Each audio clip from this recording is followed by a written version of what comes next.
కడవరి కాలం అనే మా ఆధ్యాత్మిక కార్యక్రమానికి మిమ్మల్ని అందరినీ ఆహ్వానిస్తున్నాం. శాశ్వతమైన ప్రేమతో మనల్ని ప్రేమిస్తున్నారు యేసు ప్రభు వారు. మన కొరకు ఆయన శిలువ మీద ప్రాణం పెట్టారు. ఆయన నమ్మిన వారందరికీ కూడా ఉచితంగా రక్షణ ఇస్తున్నారు. ఆ ప్రేమ గల యేసు ప్రభు వారు త్వరలో వస్తున్నారు రెండోసారి లోకానికి. ఆయన నమ్మిన వారందరినీ కూడా పరలోకం తీసుకువెళ్తారు. ఆ ప్రేమ గల యేసు ప్రభు నామపేట మిమ్మల్ని అందరినీ కూడా మన కడవరి కాలం కార్యక్రమానికి ఆహ్వానిస్తున్నాను. ప్రియ సోదరి సోదరులారా, మనము దేవదూతలనే అంశాన్ని బైబిల్ గ్రంథం నుంచి మనం నేర్చుకుంటున్నాం. ఈ దినాన్న ఇది 2వ ఎపిసోడ్ దేవదూతలను గూర్చి. అనేకమైన విషయాలు ఉన్నాయి కనుక వచ్చే ఎపిసోడ్లో కూడా 3వ ఎపిసోడ్లో కూడా మరికొన్ని విషయాలు నేర్చుకోవాలి. చాలా విషయాలు ఉన్నాయి దేవదూతల గురించి బైబిల్లో. కనుక మనము 2-3 ఎపిసోడ్లో మనం ఈ విషయాలన్నీ నేర్చుకోలేం. కొన్ని ఎపిసోడ్లో మనం నేర్చుకోబోతున్నాం. ప్రార్థన చేసుకుని ఇది వాక్యంలో కొనసాగుదాం. పరిశుద్ధ ప్రేమ గల మా తండ్రి, మమ్మల్ని మా కుటుంబాలను మీరు ఆశీర్వదించి బైబిల్ గ్రంథం నుంచి దేవదూతల గురించి నేర్చుకుని ఈ ధన్యత మాకు ఇస్తున్నారు. వందనాలు చెల్లిస్తున్నాం. ఈ వాక్యాన్ని వీక్షిస్తున్న ప్రతి వ్యక్తిని ఆశీర్వదించండి.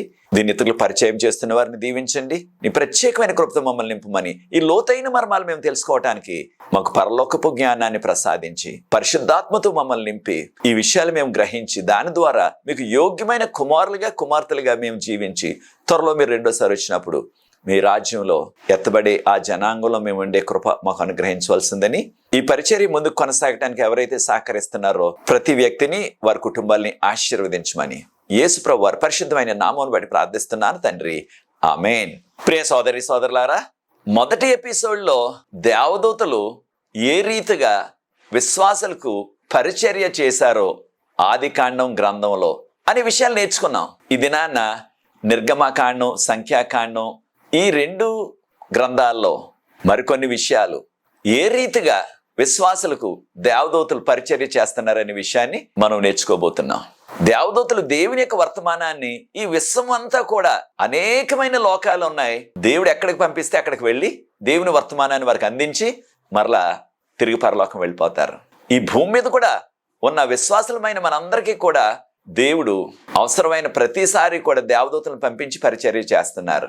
దానితో పాటు గత కార్యక్రమంలో మనం నేర్చుకున్నాం, దేవుని నమ్ముకున్న వారికి దేవుడు ఒక అంగరక్షకుడిగా, ఇంగ్లీష్లో గార్డియన్ ఏంజిల్ అంటున్నాం, ఒకరిని నియమించేశారు. ఆ దేవదూత మనతోనే మన జీవిత కాలం అంతా కూడా పరిచర్య చేస్తూ మనతోనే ఉంటారని మనం గత కార్యక్రమంలో నేర్చుకున్నాం. కీర్తన గ్రంథం 34వ అధ్యాయం 7వ వచనంలో. ఇది నాన్న మరికొన్ని విషయాలు నేర్చుకోబోతున్నాం. దేవదూతల్ని దేవుడు మన కొరకు నియమించారంటే దేవుడు మన పట్ల ఎంత శ్రద్ధ కలిగి ఉన్నారో, ఎంత ప్రేమ కలిగి ఉన్నారో, ఎంత కృపను చూపిస్తున్నారో ఈ విషయాలు మనం నేర్చుకోవాలా. రక్షించబడుచున్న మనకి దేవుని యొక్క దూతలు ఎంతో పరిచర్య చేస్తున్నారు. వీరిని ఎవరు సృష్టించారు అంటే ఖచ్చితంగా హెబ్రీయులకు రాసిన పత్రిక 1వ అధ్యాయం 7వ వచనం ప్రకారంగా దేవుడే సృష్టించారు. వాటికి అవి పుట్టుకు రాలేదు, దేవుడే సృష్టించారు. కనుక దేవదూతలు కూడా సృష్టించబడిన వారు. ఏ విధంగా సృష్టించారు ప్రభు? హెబ్రీయులకు రాసిన పత్రిక 1వ అధ్యాయం 7వ వచనాన్ని మనం గమనించినట్లయితే ఆయన వారిని అనగా దేవదూతల్ని వాయువులుగాని మనకి మన భాషలో తర్జుమా చేశారు. ఇంగ్లీష్లో స్పిరిట్స్ అని ఉంది, అనగా ఆత్మలుగా లేకపోతే వాయువులని తర్జుమా చేశారు మనకి. దాంతో పాటు వారిని అగ్నిజ్వాలలు వంటి వారిగా, అనగా ఎంతో వెలుగు సంబంధులుగా, ఎంతో వెలుగు ఉన్న వారిగా వారిని చేశారు. ఆ వెలుగునే మనం మహిమ అంటున్నాం. ఇంగ్లీష్లో గ్లోరీ అంటున్నాం. అనగా వారు మహిమతో నింపబడిన వారనమాట దేవదూతలు. వారు మనకు పరిచర్య చేస్తున్నారు పరలోకం నుంచి వచ్చి. ఎంతటి ధన్యత చూడండి. దేవదూతలు కూడా యేసు ప్రభువునే పూజిస్తారని ఎంతో విపులంగా హెబ్రీయులకు రాసిన పత్రిక 1వ అధ్యాయం 6వ వచనంలో మనం గమనిస్తున్నాం. దేవదూతలు కూడా యేసు ప్రభుని, ఆయనే కుమారుడు అంటున్నాం, ఆయన పూజిస్తున్నారు. హెబ్రీయులకు రాసిన పత్రిక 1వ అధ్యాయం 6వ వచనంలో దేవదూతలు వాయువులని మన భాషలో తర్జుమా చేశారు. హెబ్రీయులకు రాసిన పత్రిక 1వ అధ్యాయం 7వ వచనంలో ఇంగ్లీష్లో స్పిరిట్స్ అన్నారు. అయితే ఒక విషయాన్ని మనం నేర్చుకోవాలా. అదేమిటంటే దేవదూతలకు కూడా శరీరం ఉన్నది. దాన్నే మనం మహిమ శరీరం అంటున్నాం. వారికి ముఖం ఉన్నది, వారికి పాదాలు ఉన్నాయి, వారికి శరీరం ఉన్నది, వారికి రెక్కలు కూడా ఉన్నవి. ఈ విషయాలు బైబిల్ గ్రంథం మనకు చెప్తుంది. కనుక దేవదూతలు వాయువులు లేకపోతే ఆత్మలు, వారికి ఏ విధమైన ఆకారం లేదు అనుకోవద్దు సుమా. వారికి కూడా శరీరం ఉన్నది, అది మహిమ శరీరం. దేవదూతలకి ఒక్కొక్క దేవదూతకి ఎన్ని రెక్కలు ఉంటాయి? దాదాపుగా మనం అందరం కూడా వెంటనే జవాబు చెప్పేసేది దేవదూతకి 2 రెక్కలు ఉంటాయని మనం వెంటనే చెప్పేస్తాం. అయితే ఈ 2 రెక్కలనే ఆ ఉద్దేశం మనకి ఎలా కలిగింది? ఎవరు చెప్పారు మనకి? బైబిల్ గ్రంథంలో ఎక్కడైనా ఉన్నదా దేవదూతకి 2 రెక్కలు ఉంటాయని? బైబిల్ గ్రంథంలో ఎక్కడా కనిపించట్లేదు మనకి. విశ్వాసులుగా మనకి ప్రామాణికం బైబిల్ గ్రంథంలో ఉంటే దాన్ని మనం నమ్మాలి, ఇతరులకు చెప్పాలా. దేవదూతలకి 2 రెక్కలు ఉంటాయని ఏ విధంగా మనం తెలుసుకున్నామంటే, చాలా సార్లు కొన్ని పుస్తకాల్లో వేసిన బొమ్మలను బట్టి, బైబిల్ సంబంధించిన సినిమా, యేసు ప్రభు జీవిత చరిత్ర సినిమా, క్రిస్మస్ టైంలో క్రిస్మస్ డ్రామా, వీటన్నిటిలో కూడా దేవదూతకి 2 రెక్కలే చూపిస్తారు. దానిని చూచి, ఆ బొమ్మలను చూచో, ఆ యొక్క యేసు ప్రభు జీవితం సినిమా చూచో, లేకపోయినట్లయితే ఆ క్రిస్మస్ డ్రామాలో చూచో మనకి బలంగా నాటుకుపోయింది ఆ యొక్క ఉద్దేశం. దేవదూతలు అంటే 2 రెక్కలని. బైబిల్ గ్రంథాన్ని మనం విపులంగా పరిశీలించినట్లయితే దేవదూతలకి 6 రెక్కలు ఉన్నాయని చెప్పబడ్డాది. 6 రెక్కలు. వారు 2 రెక్కలతో వారు ముఖాన్ని కప్పుకుంటూ దేవుని యొక్క మహిమ తీక్షణత వారు చూడలేకపోతున్నారు కనుక 2 రెక్కలతో వారు ముఖం కప్పుకొని, 2 రెక్కలతో వారు పాదాలను కప్పుకొని, 2 రెక్కలతో వారు ఎగురుతున్నట్లుగా యెషయా గ్రంథం 6వ అధ్యాయం 2, 3 వచనాల్లో చదువుతున్నాం. అనగా 6 రెక్కలు. బైబిల్లో ఎక్కడ కూడా దేవదూతకి 2 రెక్కలున్న దాఖలాలు లేవు. ఎక్కడ కూడా రాయబడలేదు 2 రెక్కలు ఉన్నాయి దేవదూతకని. క్రైస్తవులందరిలో కూడా దేవదూత అంటే 2 రెక్కలని మనం దానికి ఫిక్స్ అయిపోయాం. 2 రెక్కలని మనం బలంగా నమ్మేస్తున్నాం. మరొక విషయాన్ని కూడా మనం గమనించాలా. మన భాషలో దూత అని చెప్పేటప్పటికి దూత అంటే మనకి స్త్రీలింగం లాగా వినబడుతుంది, అంటే ఒక స్త్రీలాగా వినబడుతుంది దూత అనగానే. కానీ బైబిల్లో ఎక్కడా కూడా దేవదూతల్ని ఆమె అని సంబోధించలేదు. బైబిల్ అంతట్లో కూడా మనం గమనించినట్లయితే ఎప్పుడు దేవదూతల గురించి వివరణ వచ్చినప్పటికీ అతడు అని తర్జుమా చేయాలి, కానీ ఇంగ్లీష్లో హీ అన్నారు. హీ అంటే అతడు, ఆమె కాదు. కనుక బైబిల్ గ్రంథంలో మనకి ఉన్న వివరాల ప్రకారంగా చూసినట్లయితే దేవదూతలు ఖచ్చితంగా వారు పురుషులు, స్త్రీలు కాదు. మనందరం కూడా ఒక విషయాన్ని గమనిస్తూ ఉంటాం. క్రిస్మస్ అప్పుడు ఆ దేవదూత వచ్చి మరియతో మాట్లాడుతున్నప్పుడు ఆ దేవదూతగా ఎవరు నటిస్తారు? దాదాపుగా అన్ని సంఘాల్లో కూడా, అన్ని ప్రాంతాల్లో కూడా ఒక అమ్మాయినే పెడతారు. సాధారణంగా ఎక్కడో 100కి1 అబ్బాయిని పెడతారు. దాదాపుగా ఎక్కడ చూసినప్పటికీ అమ్మాయినే పెడతారు. కారణం దూత అనేటప్పటికీ వారి ఉద్దేశంలో స్త్రీ అనుకుంటున్నారు. మీ సంఘంలో కూడా అలాగే జరుగుతుందా? ఇంకా ఈ విషయాన్ని మనం గుర్తించాలా. అయితే దేవదూతల్ని అన్ని సందర్భాల్లో కూడా హీ అని సంబోధించారు ఇంగ్లీష్లో. సుమా అది మూల భాషలో హిబ్రూ భాష కానీ గ్రీకు భాషలో కూడా ఆ పుల్లింగాన్నే వాడారు, అనగా పురుషుడు అన్నమాట. మరొక విషయాన్ని కూడా మనం గమనించాలా. దేవదూతలు కూడా ఆహారం భుజిస్తారు. దేవదూతలు కూడా ఆహారం భుజిస్తారు. ఏ ఆహారం? మన్నాని తింటారు వారు అని 78వ కీర్తన 25వ వచనంలో మన్నా దేవదూతల ఆహారం అని చెప్పబడ్డాది. వారు ఆహారం తింటున్నారు. మరొక విషయాన్ని కూడా మనం నేర్చుకోవాలా.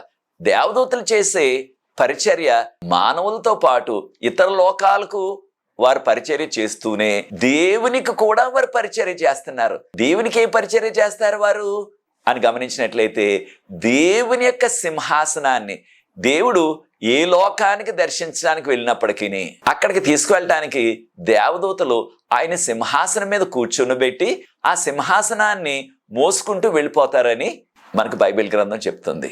ఈ విషయాన్ని మనం యెహెజ్కేలు గ్రంథం 1వ అధ్యాయం 26వ వచనాన్ని మనం పరిశీలించినట్లయితే నీలకాంత వర్ణం, బ్లూ కలర్ అంటున్నాం ఇంగ్లీష్లో, అలాగున్నది సింహాసనం. ఆ రంగులో దాని మీద మనుష్య కుమారుడు లేదా నరపుత్రుడు అని చెప్పబడ్డది.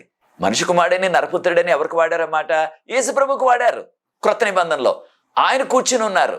ఆయన్ని వారి తల మీద మండలం లాగా ఉంది, ఆకాశ మండలం లాగా ఉందన్నమాట. దీన్నే మనం ఇంగ్లీష్లో ప్లాట్ఫామ్ అంటున్నాం. దాని మీద సింహాసనం ఉంది నీలి రంగులో. ప్రభువారు దాని మీద ఆసీనులై ఉన్నారు. ఆయన మోసుకుంటూ వారు వెళ్తున్నారు. ఈ విషయాన్ని మనం గమనించాలి. కనుక దేవునికి కూడా పరిచర్య చేస్తున్నారు దేవదూతలు. ఇదే విషయాన్ని కీర్తన 18:10వ వచనం చూసినట్లయితే ఆయన కెరూబుల మీద ఎగిరి వచ్చాను. కెరూబులు అంటే దేవదూతలు. ఆయన్ని ఎక్కడికి వెళ్ళినప్పటికీ ఎగురుకుంటూ ఆయన మోసుకుంటూ వెళ్తున్నారు, అనగా ఆయన సింహాసనాన్ని మోసుకుంటూ వెళ్తున్నారు. దేవదూతలు ఈ లోకంలో నిజ దేవుని నమ్ముకున్న మనకి వారు ఎంతో పరిచర్య చేస్తున్నట్లుగా అనేక సందర్భాల్లో చెప్పబడ్డది. కనుక ప్రియ సోదరి సోదరులారా, ఈ ఆధ్యాత్మిక సత్యాన్ని మనం నేర్చుకోవాలా. మనం ఎక్కడున్నప్పటికీ, మన స్థితి ఏదైనప్పటికీ, మనం పేదవారమైనా, సామాన్యులమైనా, గొప్పవారమైనా, ప్రభువుని నమ్ముకున్న ప్రతి వారికి కూడా దేవుని దూతలు పరిచర్య చేస్తున్నారు. ఇశ్రాయేలీలు ఈజిప్ట్ను విడిచి వారు ఎర్ర సముద్రాన్ని దాటగలిగారు. దేవుడు ఆయన యొక్క అద్భుతంతో, ఆయన దివ్య శక్తితో ఎర్ర సముద్రాన్ని 2 పాయలుగా చేసేశారు. 6 నెల అనుగ్రహించారు. వారు 6 నేల మీద ఎర్ర సముద్రం మధ్యలో నడుచుకుంటూ వెళ్ళిపోయారు. అప్పుడు దేవుని దూత ఏ రీతిగా వారికి సహకరించారో చూడండి. నిర్గమకాండం 14:19. దీనిలో మనం గమనించినట్లయితే, దేవుని యొక్క దూత వారికి ముందుగా నడిచెను. దేవుని యొక్క దూత ఇశ్రాయేలీలకు ముందుగా వెళ్ళెను. వారు 6 నేలను ఎర్ర సముద్రం మధ్య నడుచుకుంటూ వెళ్ళిపోతుంటే, వారి శత్రువులైన ఈజిప్టు సైన్యం వారిని వెంబడించి, వారు కూడా అదే మార్గంలో ఎర్ర సముద్రం మధ్యలో దేవుడు కలుగు చేసిన ఆ 6 నేల మీద ఈజిప్టు సైన్యం కూడా వారి రథాలతో గుర్రాలతో వెళ్ళిపోతుంటే, దేవదూత ఏం చేశారో చూడండి. దేవదూత వచ్చి ఇంతవరకు కూడా ఇశ్రాయేలీని ముందుండి నడిపించారు. ఎప్పుడైతే శత్రువులు ఈజిప్టు సైన్యం దగ్గరికి వచ్చేస్తున్నారో, దేవదూత వచ్చి ఆ ఈజిప్టు వారికి, ఇశ్రాయేలీల వారికి మధ్యగా నిలబడ్డారు. అనగా ఇశ్రాయేలీల దండు యొక్క వెనక భాగంలో వచ్చి నిలబడ్డారు అనమాట. ఇశ్రాయేలీలు ముందు నడుస్తున్నారు. ఇప్పుడు వారు వెనుక ఈజిప్టు వారు వారిని వెంబడిస్తూ వారిని పట్టుకోవాలని వచ్చేస్తున్నారు. ఎప్పుడైతే దేవదూత వచ్చి వెనక నిలబడ్డారో, అప్పుడు జరిగిన అద్భుతం చూడండి. నిర్గమకాండం 14:20 ఎప్పుడైతే దేవదూత వచ్చి వారికి, ఈ యొక్క ఈజిప్టు వారికి, ఇశ్రాయేలీల వారికి మధ్యగా నిలబడ్డారో, మేఘాలు కమ్మేశాయి. దట్టమైన చీకటి ఏర్పడిపోయింది. ఆ యొక్క దట్టమైన చీకటిలో ఈజిప్టు వారు ముందుకు వెళ్ళలేకపోతున్నారు.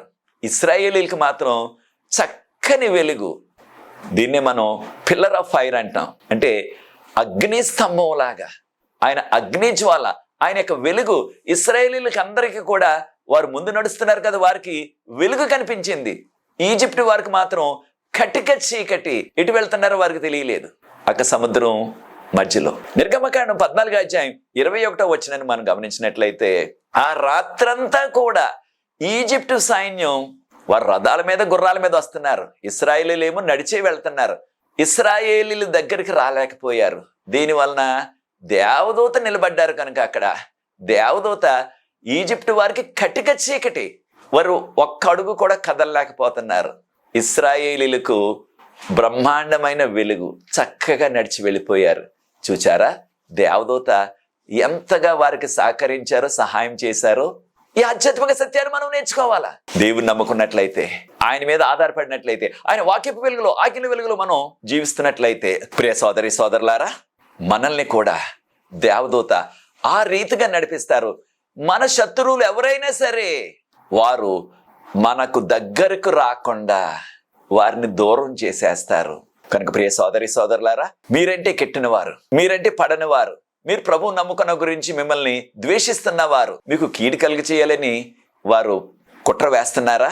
ప్రభువు నమ్ముకుని ఆయన మీద ఆధారపడినట్లయితే, ఎటువంటి సమస్యని ఆ అన్యజనులు నీకు కలిగించాలనుకున్నప్పటికీ దేవుడు వారి నుంచి తప్పించి, నిన్ను విమోచించి, నిన్ను హెచ్చిస్తారు. కనుక వారు వేసే ఆ దుష్ట పథకాలన్నీ కూడా, ఆ దుర్మార్గమైన పథకాలన్నీ కూడా ఏది కూడా నెరవేరదు. కారణం, దేవుని యొక్క దూతలు నీకు ఏ హాని కలగకుండా, ఏ ప్రమాదం రాకుండా నిన్ను నడిపిస్తారు, నిన్ను ఆదుకుంటారు, నిన్ను, నీ కుటుంబాన్ని. ఇశ్రాయేలు ప్రజలు మోషే గారి యొక్క నాయకత్వంలో ఎర్ర సముద్రం అవతల ఒడ్డుకి క్షేమంగా చేరిపోయారు. కారణం, దేవదూత వారిని నడిపించారు. అప్పుడు ఈజిప్ట్ వారికి ఏం జరిగింది? వారి శత్రువులకి దేవుడు చెప్పారు మోషే గారికి, మరలా నీ చేతిలో ఉన్న కర్రని ఆ ఎర్ర సముద్రం మీద చాపమని చెప్పగానే, మనందరికీ తెలిసిన రీతిగా వెంటనే ఆ ఎర్ర సముద్రం అంతవరకు 2 పాయలు అయిపోయి 6 నెలలు వచ్చేసిన ఆ ప్రాంతం అంతా కూడా మరలా సముద్రంగా ఏకమైపోయింది. ఇశ్రాయేలీలు క్షేమంగా వెళ్ళిపోయారు. ఈజిప్టు వారు ఆ సముద్రంలో వారి రథాలు, వారి గుర్రాలు, వారి యొక్క సైన్యము అందరూ కూడా నశించిపోయారు. ఒక్కరు కూడా బ్రతికి బట్టకట్టలేదు ఈజిప్టు వారు.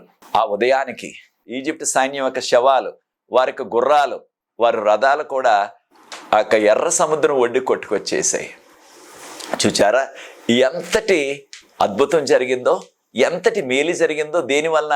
దేవుడు తన యొక్క దూతను పంపించి వారిని క్షేమంగా ఇశ్రాయేలుని అవతల ఒడ్డుకి చేర్చారు. వారి శత్రువులు ఆ సముద్రంలోనే హతమైపోయారు. కనుక ఈ యొక్క ఆధ్యాత్మిక సత్యాన్ని మనం నేర్చుకోవాలా.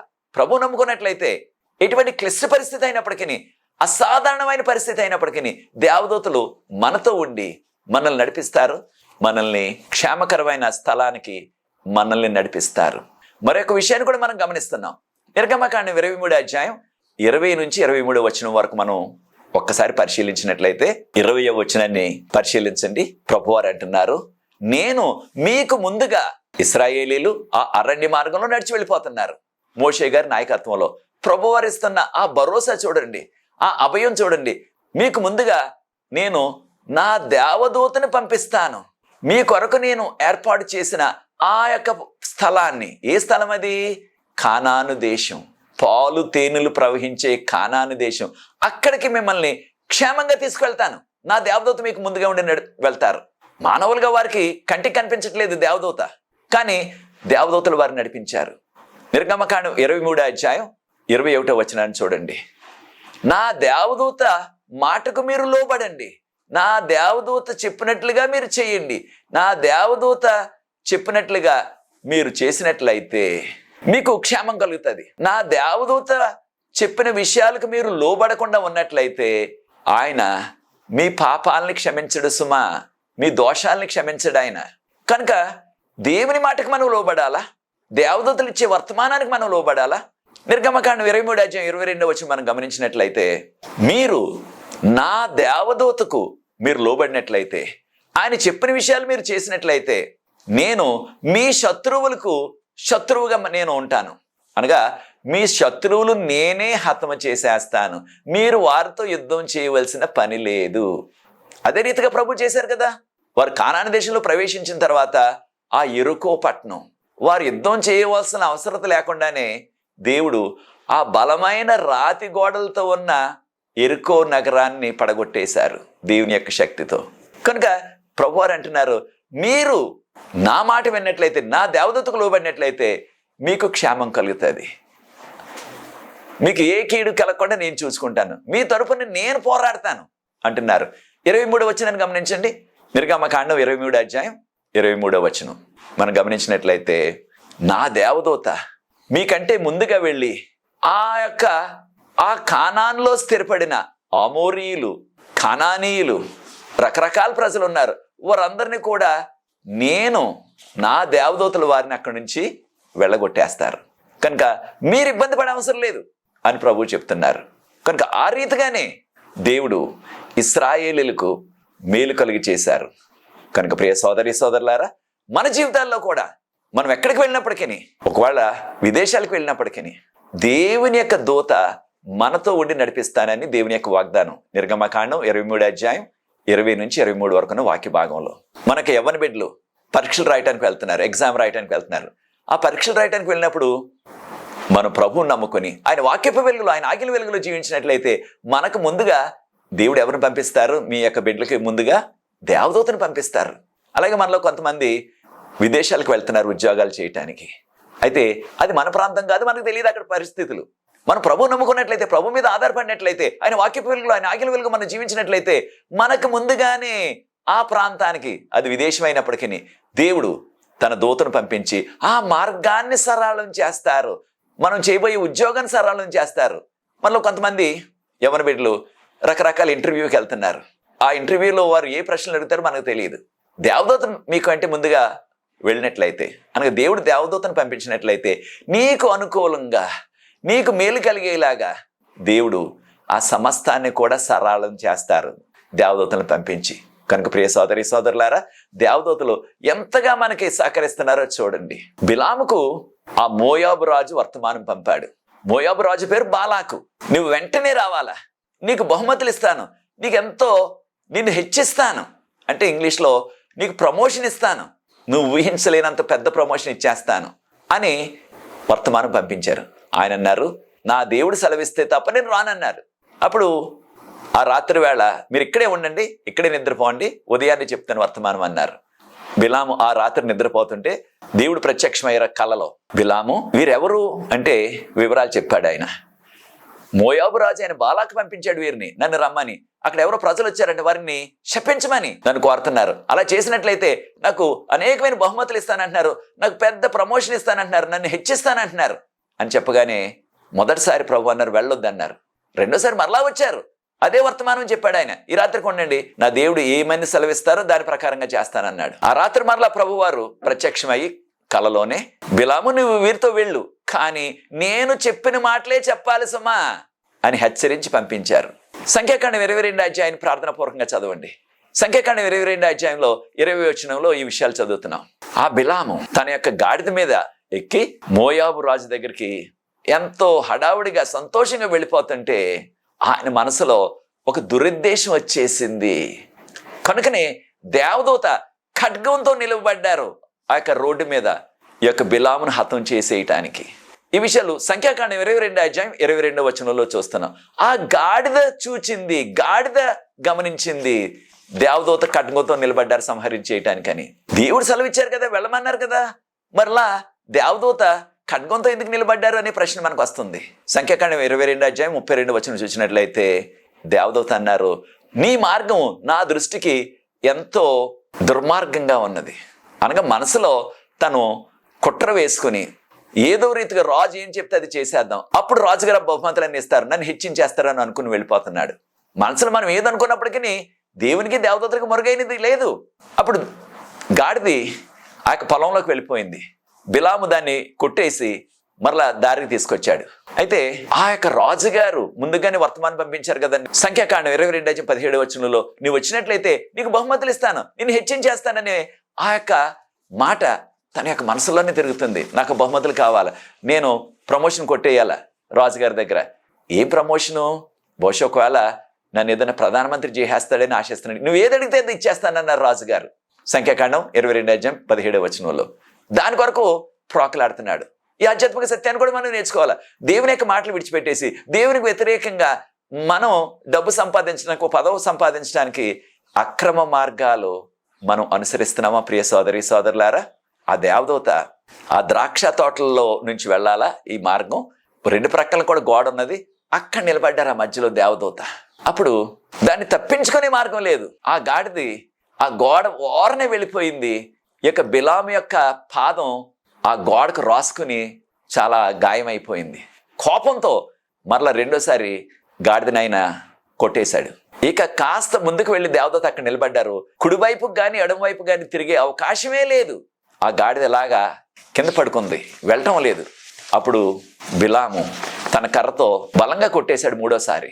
దేవుడు ఆ యొక్క గాడిదకి మాటలు ఇచ్చారు. ఒక విషయాన్ని మనం గుర్తించాలా, గాడిద గుర్తించింది, గాడిద చూచింది దేవదూతని. ప్రవక్త అయి ఉండి ఎప్పుడు ప్రార్థన చేస్తే అప్పుడు వెంటనే జవాబు పొందుతున్న ఈ యొక్క ప్రవక్త అయిన బిలాము మాత్రం దేవుని యొక్క దూతను చూడలేకపోయాడు. ఆయన యొక్క నేత్రాలు తెరవబడలేదు. ఈ ఆధ్యాత్మిక సత్యాన్ని మనం నేర్చుకోవాలా. గాడిద అంటే జంతువులన్నింటిలో కూడా ఎంతో తక్కువగా మనం పరిగణిస్తాం. అలాంటి గాడిద చూడగలిగింది దేవుని దూతను. గాడిద గుర్తించింది రాబోయే పెద్ద ప్రమాదాన్ని, ప్రాణాపాయాన్ని తన యజమానికి. దేవుని యొక్క స్వరూపంలో సృష్టించబడిన మనము, ప్రభువు నమ్ముకున్న మనము రాబోచున్న ఆ ప్రమాదం గుర్తిస్తున్నామా? ఈ లోకమంతా కూడా నాశనం అయిపోబోతుంది.